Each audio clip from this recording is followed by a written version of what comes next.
Rawalakot member कानून साज assembly सदर जम्मू कश्मीर पीपल्स पार्टी सरदार हसन इब्राहिम ने गाजी मिलत प्रेस क्लब का दौरा किया, जहां पर प्रेस क्लब के सदर सरदार शफकत ज़िया और दीगर ओहदेदारान ने उनका इस्तकबाल किया।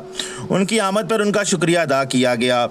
सीनियर नायब सदर साजिद महमूद अनवर ने इब्तदाइया में प्रेस क्लब के अमूर और दीगर मामलात के हवाले से आगाह किए, जबकि सदर प्रेस क्लब सरदार शफकत ज़िया ने सरदार हसन इब्राहिम को दरपेश मसाइल से आगाह किया और कहा कि हुकूमत ने वादों के बावजूद इस इदारा की बेहतरी और तरक्की के लिए कोई इक़दाम नहीं किए, जिसकी वजह से यहाँ के सहाफ़ियों में इज़्तिराब पाया जाता है और पेशा वाराना अमूर की अंजाम दही में भी मुश्किलात के हैं। सरदार हसन इब्राहिम ने इस मौका पर गुफ्तगू करते हुए कहा और इस बात का यकीन दिलाया कि गाजी मिलत प्रेस क्लब के मसाइल हल करने के लिए अवान में मामला उठाया जाएगा और हुकूमत को यह बावर करवाया जाएगा कि गाजी मिलत प्रेस क्लब के अज़ सर नो तामीर और मसाइल यकसू करने के इक़दाम किए जाएँ। इक़्तिदार में शरीक जमातों की पॉलिसी भी समझ से बालातर है, ताहम ये अवाम की जिम्मेदारी है कि वो इनका मुहासबा करे।